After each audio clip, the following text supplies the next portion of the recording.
All right. Thanks everyone for coming. Welcome.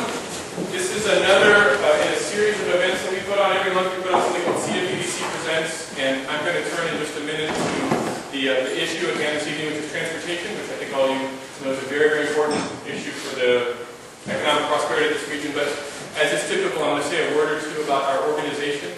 The Cape Fear Economic Development Council, as I said, puts on these events, and the idea is that these events are not something extra we do, but are sort of a core part of our mission. So I'm going to describe a little bit about our mission to you. Our mission is actually here on the screen behind me. We see our role as fulfilling the need for leadership in sustainable economic development and job creation in the Cape Fear region.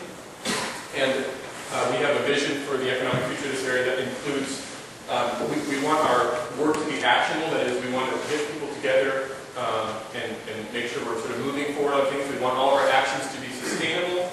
And we want all of our work to build on the existing strengths of this region. And one of the core tenets of our organization is that everything that we need for long-term prosperity and sort of a great future in this wonderful area is already here. That is to say, we have all of the innovation and the talent and projects and people and resources and geography and natural resources here that we need. And what we want is simply to connect things a little bit more than we are. We want to promote things a little bit more.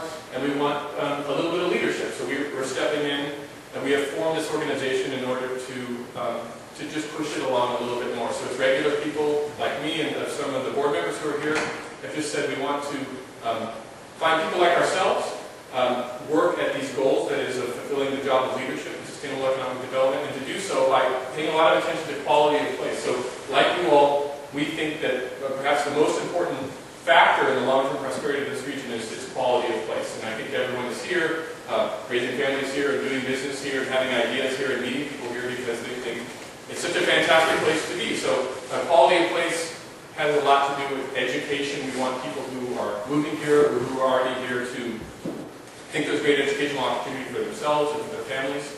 And of course, we want to continue to sustain the cultural and artistic traditions and vibrancy that are already here. And it's very important to us, too, that we maintain the natural resources that are here. So quality of place is the linchpin, as we say, of the economic future of this region. And we mean economic development in the absolutely broadest, most ecumenical sense.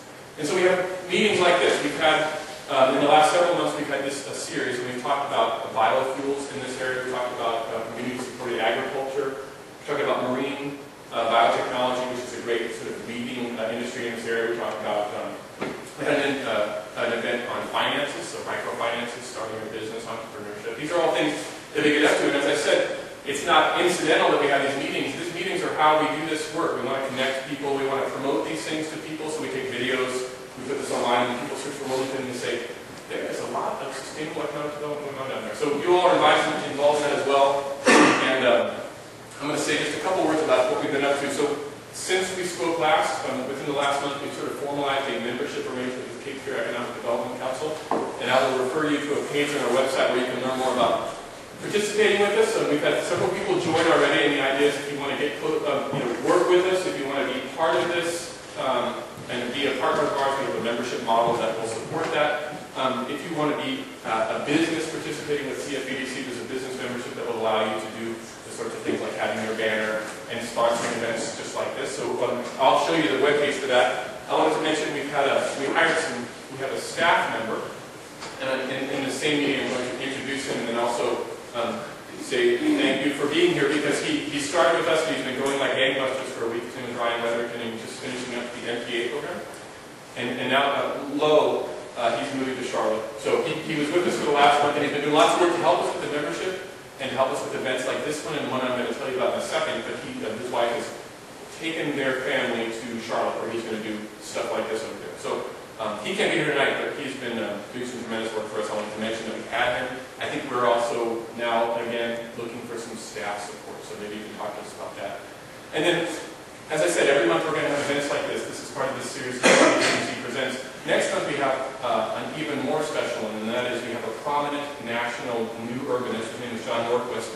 We've invited him to be here not for one night like this, but for a few evenings, for several events. He's going to be here talking about quality of place and these things that we care about, and talking about the ways to capitalize on our quality of place to realize some of our goals. Talk about new urbanism. He's an expert in. So I'll also point you to some information about that. I've got a little bit of information about him, but we've invited him. We are sponsoring this event, others are sponsoring this event. Businesses can sponsor this event, so I've got some information I'll show you in a second here. So here's the membership page. This is just I'm referring to mainly with the URL, it's a page on our website. I hope you already know about the website, but membership is where you can read about how to participate with us in different ways. And then I've got the About page here. So our mission that I already showed you with some more information of our particular interests are there on that page. And then finally, it's now, as I said, we're going to have a panel discussion tonight. So we've got experts on transportation from with different perspectives and different jurisdictions are here. And I'm going to turn it over to one of our board members, Kozloski, and we're going to have a conversation. I guess let me introduce everyone here. Oh, actually, what I'm going to do first is Mike Kozloski, who is the Executive Director of the NPO, the Wilmington Metropolitan Planning Organization, is going to give a presentation, and then we're going to have a panel discussion. Let me say what I'd like to do today is as Ian said, kind of set the transportation framework. So what Mike's got is a presentation of our long-range transportation plan. It's going to talk a lot about what's proposed, what's currently proposed for the future of Wilmington and transportation. It's going to give us all a perspective so that we can frame our discussion. You all know that Wilmington is a transportation city. Historically, we were based around transportation from the river to railroads and roads and the airport and so on.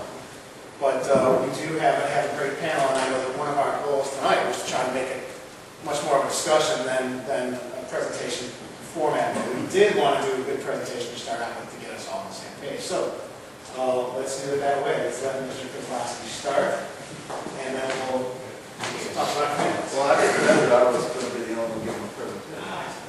Thanks, Chris. So, but I appreciate the opportunity to come here tonight. How many people in this room are familiar with the Metropolitan Planning Organization? Come on, at least. We got a couple. How many have you seen this presentation before? Nobody. That's good. I know. So, but what I wanted to do tonight is talk to you about transportation planning for this region. I'm the Executive Director of the Metropolitan Planning Organization. We represent the region as we try to plan holistically for transportation. I have a board, which is the Transportation Advisory Committee, which is comprised of elected and appointed officials from throughout the region. We represent 7 municipalities and 3 counties. Also, a representative from the Cape Fear Public Transportation Authority is on our board. One of our tasks is to complete a long-range transportation plan every 5 years to look out into the future. We also work with the Department of Transportation to fund and prioritize projects. The TAC sets the policies and priorities for this region. So as one project gets completed, another project can come to the top and be funded. And so what we did is, I want to talk to you about our 2035 long-range transportation plan, which we call Cape Fear Commutes. This plan was completed by a Citizen Advisory Committee. This is Mike Kozloski's plan. It's a citizen's plan. The committee was responsible for managing the Cape Fear Commutes long-range plan and planning process.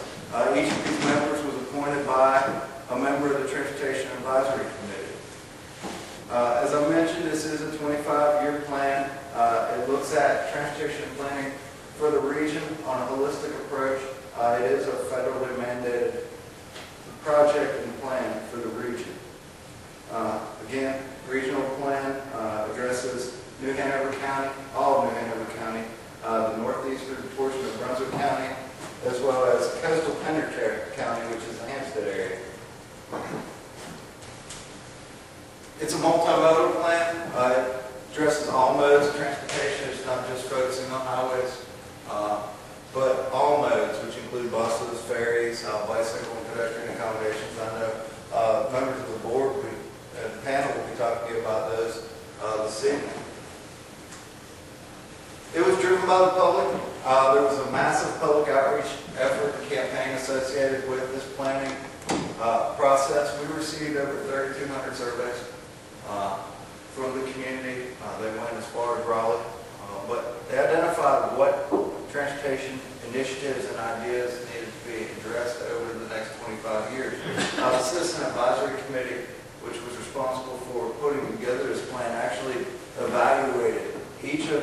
ideas that was submitted.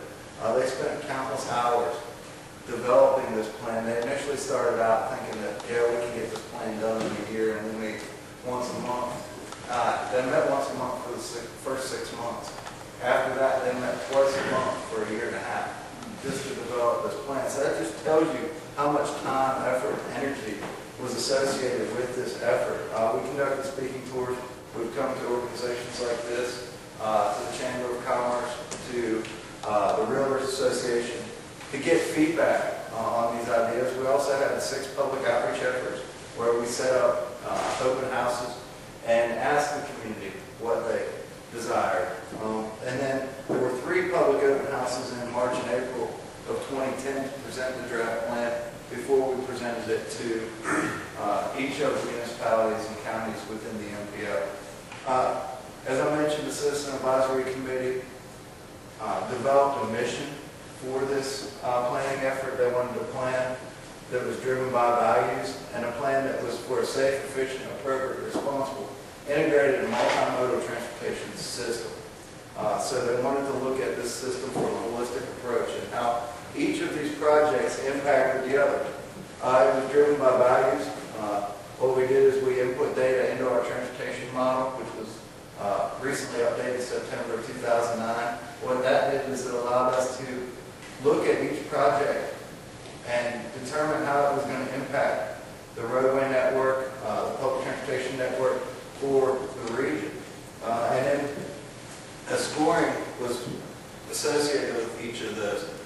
It's important to point out that the matrix that I'll show you in a minute, and I already are going to warn you, you're not going to be able to read, but it emphasizes complete streets and context-sensitive design in the development process.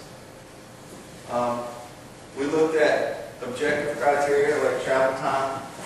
This demonstrates some of the things that we looked at with percentage of trucks per lane, the number of trucks that are going to be on the road in 2035 and also 2020, the number of vehicles, the ADT today, and what those projected average daily traffic numbers are going to be in the future. We looked at crash rates along each of these corridors to see how we could reduce crash rates, and looked at negative impacts to communities as well as environmental features in our analysis of each of these projects.